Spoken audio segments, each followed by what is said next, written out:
Late April and early May is a good time for planting many easy-to-grow vegetables from seed.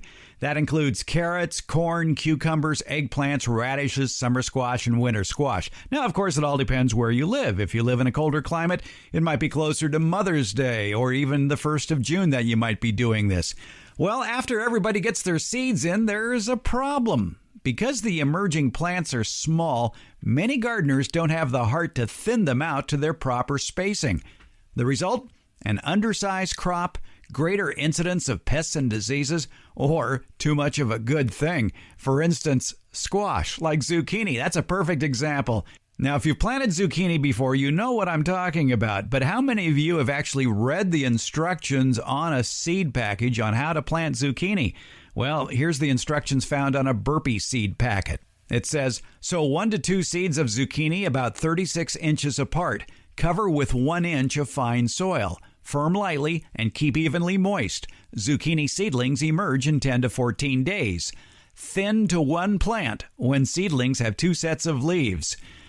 Well, I'm here to tell you that even hardened backyard farmers like myself tend to ignore those spacing instructions, let alone just keeping 1 zucchini plant. But every year it happens. Overwhelmed gardeners go on midnight runs during August, surreptitiously placing bags of oversized zucchini on neighbors' front porches. The bottom line, basically, is read and follow all planting instructions. They aren't kidding. Thinning also applies to your backyard deciduous fruit trees. If you live in a climate that allows you to grow apples, peaches, nectarines, plums, apricots, plum apricots, sometimes called pluots, and a lot more, well, they need a bit of tough love this month as well, and that's thinning the fruit. Now, it might break your heart to remove most of those future edibles in April or May. However, leaving 6 inches or more of space between each piece of fruit now will result in larger fruit and less stress on your trees this summer. You won't have to worry about broken branches that are going to start sagging and probably breaking as the overcrowded fruit gets heavier and heavier. Moreover, because of the lack of crowded and rubbing fruit, the remaining fruit is going to have better exposure and will ripen more evenly. The good news is there's plenty of food-producing backyard vines, shrubs, and trees that don't require crop thinning.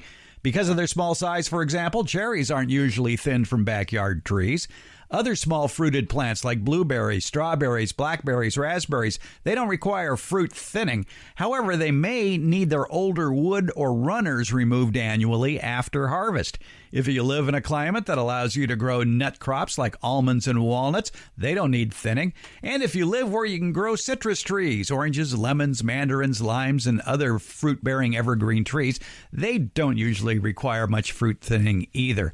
And one more final tip, if you want to suppress weeds, moderate soil temperature, preserve soil moisture, add several inches of an organic mulch beneath all your fruit trees to conserve precious soil moisture. And what's nice, too, as that mulch breaks down, it feeds the soil. But don't let that mulch touch up against the trunk of the tree. You can spread it throughout the entire understory of the tree, but keep it about 2 to 3 inches away from the trunk to avoid rotting issues.